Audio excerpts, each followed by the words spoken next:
Muy bien, seguimos aquí por la 95.3 Tiempo XFM. Voy a ir a una comunicación telefónica muy importante, el enunciado desde el comienzo del programa. Estoy en línea ya con el señor Gastón Toro, que es un consultor político, periodista político, la verdad que tiene mucha trayectoria y ya vamos a preguntarle un poco también sobre su vida. Tengo todo aquí anotadísimo, pero hay una cosa que me gusta a mí, es ese espacio de presentación que te da Facebook, que ahí es como que uno encuentra la forma más simple de presentarse.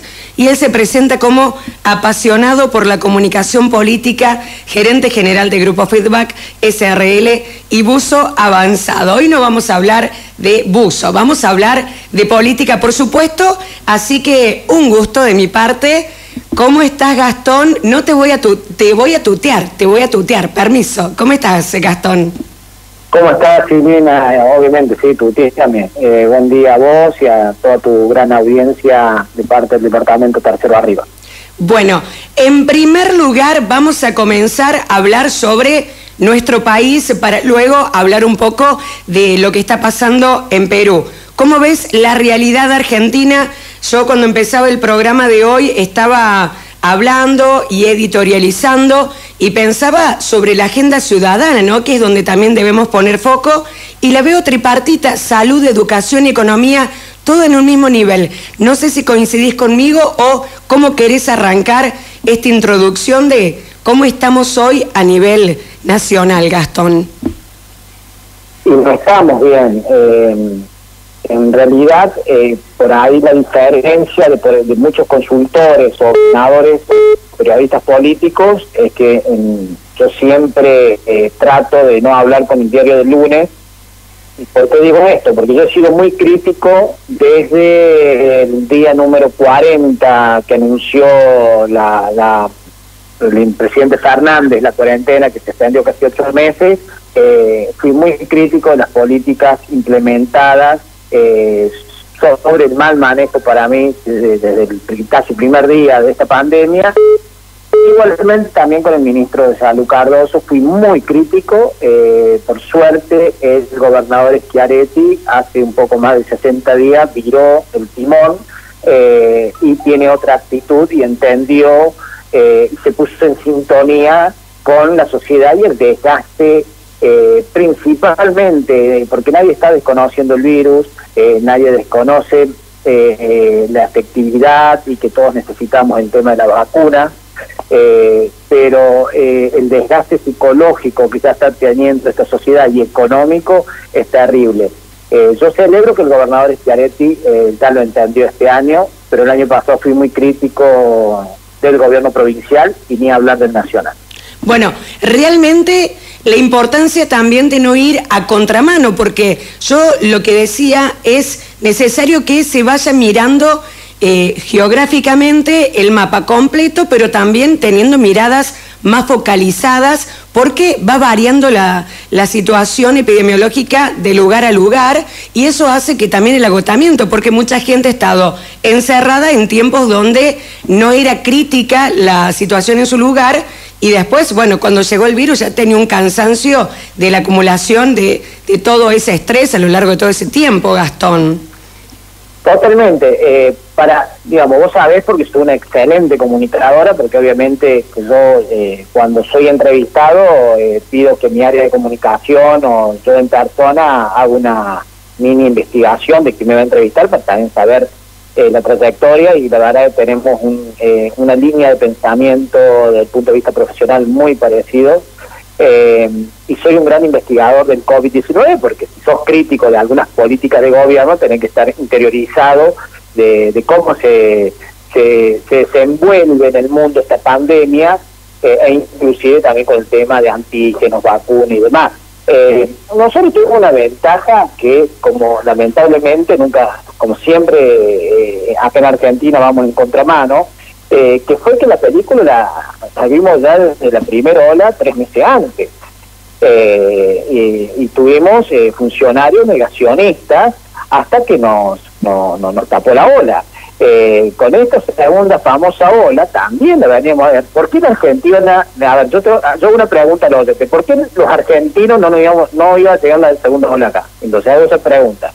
Si la segunda ola se veía venir, y llegó, y los colectivos, y de pronto, ¿en qué soy crítico? Que la producción y el trabajo, y está comprobado a nivel global, Silvina, que la mayoría de los contagios no son en los lugares de trabajo.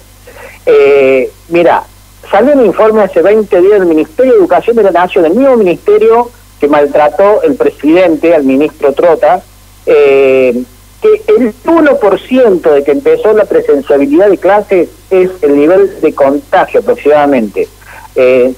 Nada, dentro de una pandemia obviamente hay que haber contagios. Entonces la educación es lo último que se tiene que cerrar.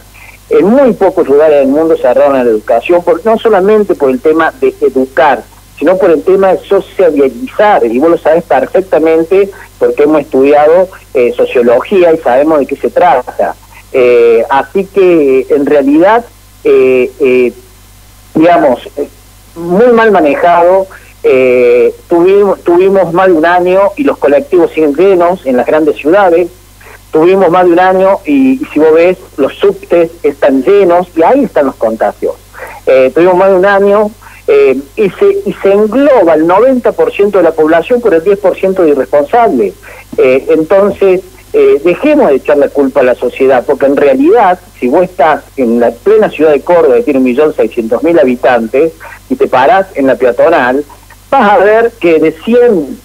uno puede cruzar sin barbijo. Vas a ver que no hay negocio donde no se higienicen las manos cuando ingresás. Entonces, no podemos tomar que todos los jóvenes son irresponsables, que todo el mundo hace fiesta clandestina.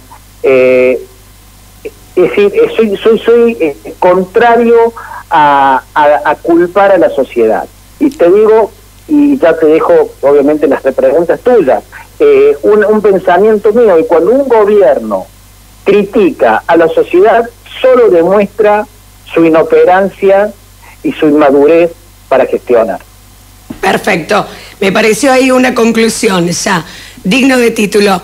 Gastón, preguntarte por qué uno viene pensando, yo digo, la gran diferencia, año 2020, en relación a 2021, que este año tenemos un combo, pandemia más año electoral. Eso también obviamente repercute a la hora de tomar decisiones. Creo que eso también está siendo observado por parte de la provincia y en función de eso el lineamiento que se va bajando a la sociedad.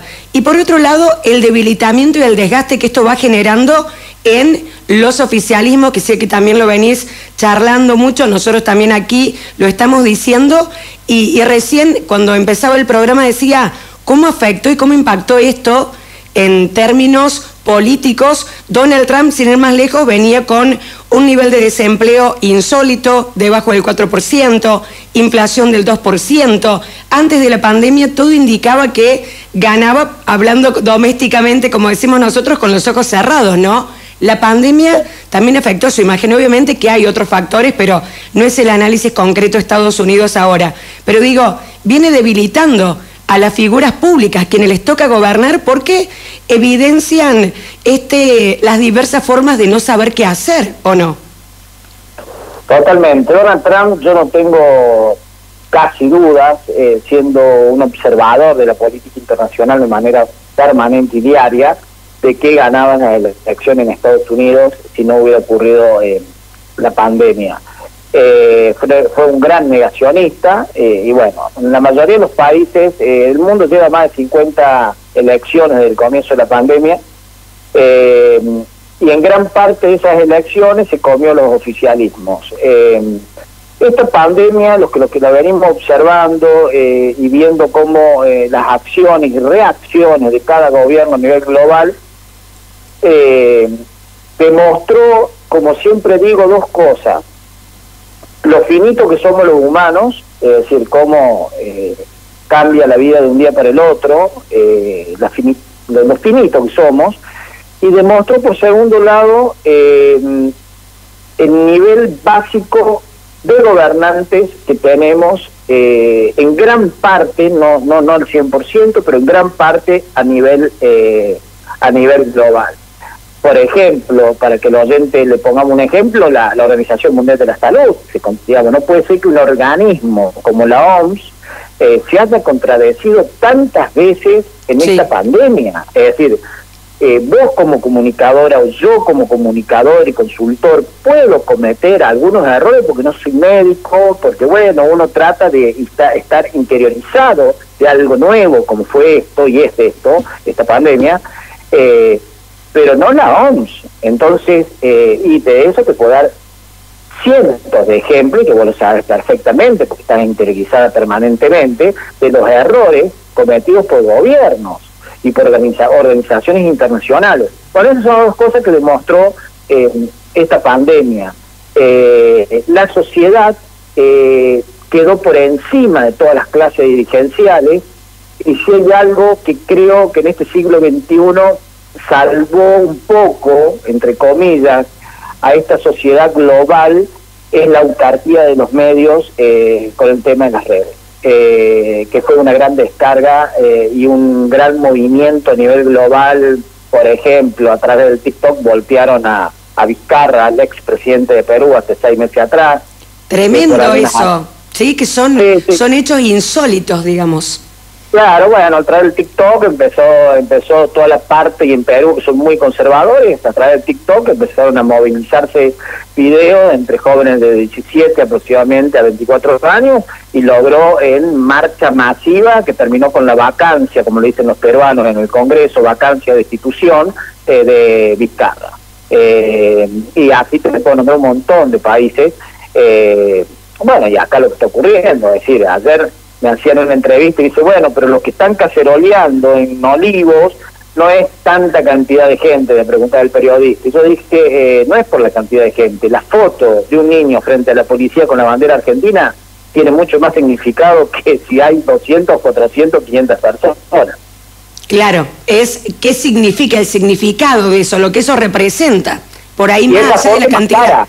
Sí. Como yo dije, esa foto es muy cara, es cara, porque esa foto se viralizó. A ver, que el presidente de la Nación, Fernando, diga una barbaridad como la que dijo, diciendo que se relajó el sistema de salud, cuando si hay grandes héroes, nosotros asesoramos al sindicato de AXA, de la sanidad, y si hay grandes héroes en esta pandemia a nivel global, son los que están en la línea de fuego, que son los enfermeros y los médicos. Entonces, no podés decir esta barbaridad y en 2 segundos en las redes ya lo ha visto toda la gente, toda la sociedad, cómo se empezó a viralizar las caras demacradas, marcadas por las máscaras, por los barbijos de médicos con turno de 24 o 36 horas y con sueldos magros en la mayoría de los casos. Ni hablar, eso fue una de las cosas más dolorosas y creo que dejó perplejos a propios y ajenos, me parece a mí, porque uno puede esperar muchas cosas dentro de un discurso, pero creo que eso era lo último que uno puede esperar, aunque hay que estar preparados para cualquier cosa, realmente, porque esto es inadmisible. Me tocaste ahí un poquito del tema de Perú, y es verdad, este hecho que marca una cosa de lo que significan las redes sociales, que marca también el poder del pueblo cuando se hace ver a través del uso de las nuevas tecnologías de la comunicación, cómo se imponen por sobre un gobierno. Y qué bárbaro está, muy pero muy movilizado, ni hablar por estos días con el tema de las elecciones, el resultado que también fue un poco sorprendente, ¿no? Porque a lo largo del tiempo veníamos viendo qué iba a pasar con el tema de las cifras, y acá terminamos en un balotaje que se va a realizar el próximo 6 de junio y donde tenemos a Pedro Castillo y Keiko Fujimori. Contame un poco, vos que estás muy pero muy metido con el tema de Perú, ¿cómo es el panorama, el clima político-social allá? Y el clima, Perú está viviendo una situación, una realidad muy triste. Yo no estoy en Perú por la pandemia, sino yo estaría ya participando en esta elección. Yo ya participé como consultor político para PPK, que ganó por el 0,21%, y nosotros accionamos el voto peruano en el 2016. Y bueno, no, en este momento estamos viendo si recibimos una propuesta a través de Keiko Fujimori o del equipo de comando de campaña para ver si trabajamos el voto migrante. La realidad es que los peruanos, sí, fue sorpresivo, como lo dijiste, en ningún momento figuraban las encuestas, eran 18 candidatos a presidentes, en ningún momento figuraba Castillo, y de pronto, bueno, nosotros no hicimos encuestas en Perú, vuelvo a reiterar, porque bueno, por el tema de la pandemia, claro, quedé acá en Argentina, no pude estar acá. Sí puedo hacer algo a través de redes y Big Data por el tema de migrantes, pero bueno, eso se está viendo y negociando. Y de pronto apareció la sorpresa de Pedro Castillo, que es un docente gremialista de extrema izquierda, con algunos lineamientos de los ex senderistas luminosos, la guerrilla peruana, y por el otro lado Keiko Fujimori, que es otro extremo de derecha, con un nivel de aceptación bajo, un nivel de odio-amor parecido, por ejemplo, para que lo entienda el oyente tuyo, como si fuera Cristina Kirchner, con un bloque duro de votantes, pero con un techo, y bueno, entonces están entre la espada y la pared, porque de pronto Castillo cosechó por un lado, para que entienda la gente, Castillo llegó con casi el 19% y Keiko Fujimori con el 13,6 o 13,8, o sea, estamos hablando que entre las dos candidatos que pasaron al balotaje nos suman 33 puntos, para que se vea la dispersión de los votos. No es que llegó Castillo con 40 puntos o que cruzó Keiko con 30 puntos, ¿se entiende, no? Sí, eso está clarísimo. Entonces, el peruano se ha hecho una gran grieta, la que estamos viviendo los argentinos hace muchos años, ahora empezó en Perú, porque está la extrema izquierda y la extrema derecha. Allá el fujimorismo está es muy controversial, y el padre, Alberto Fujimori, está preso por corrupción, por el tema Odebrecht, también acusado por algunas cuestiones de lesa humanidad. Y bueno, y la parte de Castillo, la extrema izquierda, con lazos con Sendero Luminoso, que está desarmado, pero es un brazo armado hoy, digamos, del narco, digamos. Es complejo el panorama, están perplejos gran parte de los peruanos, porque no creían que llegaba ni Keiko, y mucho menos que aparecía Castillo. Y Castillo cosechó la parte olvidada del Perú, que es una parte importante, y bueno, y cruzó el balotaje. Claro, fue un resultado muy sorpresivo, y ahora también lo que vamos observando nosotros, que se asoma un giro ultraconservador allá en Perú, ¿no? Ante esta segunda vuelta presidencial, vemos la ideología de cada uno, como que desde lo que son cosas que acá ya hablamos, por ejemplo, del tema de derechos, de las lesbianas, de los gays, todo eso, el valor de la familia, ultraconservadores, estas dos figuras que están primeras aquí. Así es. Igualmente Castillo y Keiko son conservadores los dos, ¿no? Por eso digo. La ideología política de, digamos, Castillo extrema izquierda, Keiko extrema derecha, pero sí, allá el tema, la diversidad, el tema, digamos, son muy conservadores, el tema aborto no entra en agenda. Matrimonio homosexual, por ejemplo, todas esas cosas. No, totalmente, olvídate, es decir, allá son hiperconservadores en gran parte de Latinoamérica, ¿no? Que quien ha viajado, yo con el tema del museo, antes de tener el dólar de 150 pesos, solía viajar seguido, y conozco bastante Latinoamérica, además por el trabajo mío en la consultoría, viajo con mis dos pasiones, la comunicación política y el museo, y sí, son muy conservadores en la mayoría de los países. Bueno, recién te decía sobre este tema, que fue un poco la introducción, pero a mí lo que me apasiona de la política es que hasta que no se cuentan los votos, cualquier cosa puede pasar, ¿no? Como te decía al principio.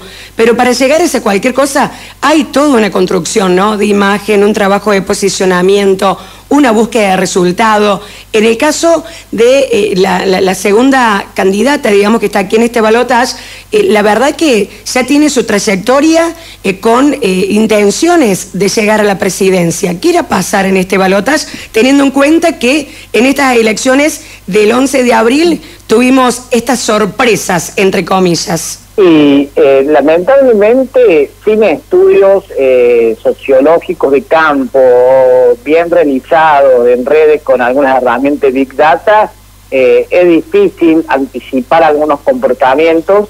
Digo esto porque yo no estoy teniendo esas herramientas, es decir, no estoy accionando en el Perú. Entonces trato hay cuestiones que tienen que tener las herramientas y los estudios cuanti y cualitativos como para poder decir hacia dónde va el pensamiento en esta elección. Yo veo con digamos, preocupación, además, fíjate lo que está ocurriendo. En Ecuador ganó la centro derecha con Lasso, es decir, el candidato opositor a Correa, al candidato de Correa. En Ecuador el domingo pasado, el mismo domingo, donde cruza el balotaje una extrema izquierda, como en el caso de Castillo, cuando también cruza Keiko Fujimori, que de derecha, gana la elección presidencial en Ecuador Lasso, que es un conservador de derecha, que le ganó muy bien al candidato que había puesto Rafael Correa. Fíjate cómo... a ver, lo que pasa es que la sociedad, Silvina, los únicos que están con la cuestión ideológica es la clase política, porque el ciudadano busca la empatía y busca la conexión, y si realmente esa persona puede llevar a cumplir alguno de los deseos o lo que necesita ese ciudadano o esa sociedad o ese determinado segmento que vota. ¿Se entiende, Silvina? Sí. La sociedad va por una avenida y la clase política va por otra, y te lo dice un consultor, es decir, la sociedad no evalúa, a ver, es algo muy simple y no hace falta hablar de la hipercomunicación de hoy a través de redes. Acá en Córdoba, hace más de 20 años, gobierna el justicialismo. Fue un intercambio de poder entre De la Sota, José Manuel de la Sota y Schiaretti. Y sin embargo, Córdoba es una sociedad con grandes raíces históricas, radicales, conservadoras, y sin embargo, en eso hay que reconocerlo a José Manuel de la Sota, que supo saber cómo entra, y también intentó varias veces hasta que llegó, y hoy hace 20 años, 21 años que está gobernando el justicialismo. ¿Qué quiere decir? Y en lugares, en pueblos donde ganó Schiaretti, en el mismo día de la elección, vos lo sabés, ganó la UCR, la intendencia. O sea, la gente sabe qué votar y cómo dividir el voto. Se subestima mucho la sociedad hoy, Silvina. No nosotros los comunicadores, pero sí la clase política. Es así.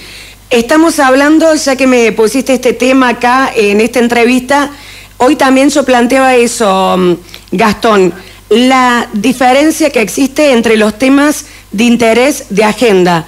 Vemos agendas distintas, La agenda del gobierno es una cosa, la agenda ciudadana es otra cosa, la agenda de los medios es otra cosa, pero después, en definitiva, la que manda a la hora de votar es la agenda del pueblo, la agenda de la gente. Totalmente. Y es la que maneja actualmente la autarquía. Le dio... Mira, la sociedad, esto lo vengo diciendo en varios seminarios, también lo dije en una disertación en la Universidad de San Marcos en Perú hace 3 años atrás, y lo vengo diciendo y se lo digo a mis clientes, aunque a ellos no les guste por ahí que tener un consultor frontal y sanguíneo como no, pero lo vengo diciendo y sosteniendo, que de hace varios años la sociedad entendió que hasta hace 5 o 6 años atrás, lo sintetizo rápido, el poder real lo tenía quien podía pautar medios. Ejemplo, la Coca-Cola, etcétera, grandes empresas que podían pautar en grandes cadenas, en grandes diarios, televisión, etcétera. Y así se hacían conocer o imponían su producto con lo que conocemos normalmente como publicidad. Y así lo hacían los gobiernos, tanto municipales, provinciales y nacionales. de la irrupción, cada vez ya es una cuestión masiva en su mayoría, que lo tiene desde doña Rosa de 80 años a Pedrito de 12, lo que se llama la hipercomunicación de hoy. Entonces el poder real ya está en manos de la sociedad. Entonces cualquier cosa, te arman un grupo de WhatsApp, se intercomunican por redes, y bueno, esa es la herramienta y la arma con que lamentablemente hoy se enfrentan las grandes corporaciones y los gobiernos. Tal cual. Hemos tenido un pasaje de que hubo que procesar eso, ¿no? El pasaje de la comunicación vertical a la comunicación horizontal, de quién tenía el poder sobre la gente, que hoy en día eso se homogeneizó, porque el que lo sabe utilizar puede hacer tanto cosas buenas como cosas malas. Puede pasar cualquier cosa, y Gastón. Sí, totalmente, y no te digo nosotros, desde el punto de vista que manejamos las comunicaciones en municipios, en algunos sindicatos, la adrenalina y también el desgaste que nos hace, porque permanentemente tenés que virar. Por eso, en lo que es manejo de pandemia, yo siempre tuve un comportamiento lo más frío posible, porque en caliente perdés. Entonces, tienen que tener los reflejos para saber si contestar o qué ponerse en redes. Estamos hablando del manejo de redes de gobierno, ¿no? Claro. Municipales, sindicales. Así que el desgaste que tenemos nosotros los comunicadores, digamos, los que estamos involucrados en la comunicación política, es alto, muy alto. Ni hablar. Gastón, como para cerrar, porque vemos acá en nuestro país este combo del que yo vengo hablando, año pandemia más año electoral, ¿sí? ¿Cómo ves todo este proceso de vacunación, este proceso de cansancio que tiene la gente, el comportamiento del que ya hemos venido hablando desde el punto de vista de lo social, este desgaste en los gobiernos?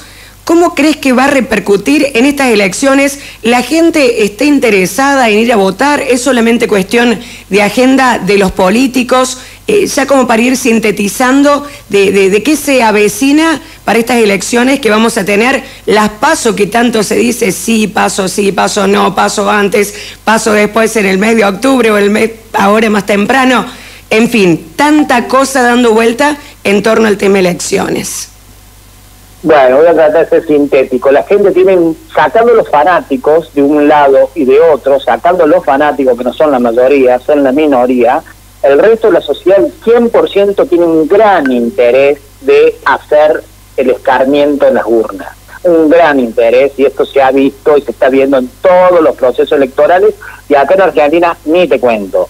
Las PASO son inamovibles, no creo que las muevan, y si las mueven las pueden llegar a mover un mes, pero no creo, no los veo con poder político ni social para hacer algo de tan envergadura. Por otro lado, se comprobó con más de 50 procesos electorales en todo el mundo que no hubo pico de contagio por ir a votar. Por otro lado, el año pasado se votó en Bolivia, y este domingo se votaron los migrantes bolivianos, el año pasado y este domingo en Perú, en ningún momento hubo problema, ni no hubo distanciamiento social. Esto quiere decir que las elecciones, lo único que pueden contagiar es más democracia, punto uno. Punto dos, creo que va a haber un escarmiento importante al oficialismo, pero muy importante, a los oficialismos, porque no tenemos que olvidar que también muchas intendencias se manejaron porque hubo una línea vertical a nivel nacional, dándole libre disponibilidad del manejo de la gente, como patrón de estancia en esta. Estoy hablando de los 8 meses de cuarentena del año pasado. Sí. La gente conserva la memoria y va a haber un escarmiento en todos los niveles oficiales de gobierno. La verdad que es muy interesante todo lo que estás diciendo, Gastón, que uno se va quedando pensando en los distintos temas, en los distintos puntos que de todo lo que nos atraviesa, todas las cosas que nos atraviesa. Pero volviendo al principio, yo creo que es así. La agenda más importante es la agenda del ciudadano, y hoy en día son 3 puntos en donde hay que ocuparse: salud, educación, economía y el resto, por supuesto. Pero estos 3 ítems en primer lugar. ¿Te parece? Totalmente, pero en realidad, según estudios que sí hemos realizado nosotros en análisis de redes, la preocupación de la gente en su mayoría, sin negar el virus, les preocupa el virus, saben que está el virus, temen contagiarse, temen pasarla mal, pero priorizan, está primero la economía y después pasa la cuestión de salud en segundo plano. Ahí está. Muy bien, Gastón, te quiero agradecer por este contacto, perdón por estos cortes que la verdad no tengo explicación de por qué se dieron. No hay problema y espero que la gente no haya aburrido a los vecinos. Ni hablar, están muy acostumbrados a hablar de estos temas, así que lo han recibido con mucho gusto. Seguramente es así. Buena estrella, Gastón, muy amable. Gracias, abrazo a todos.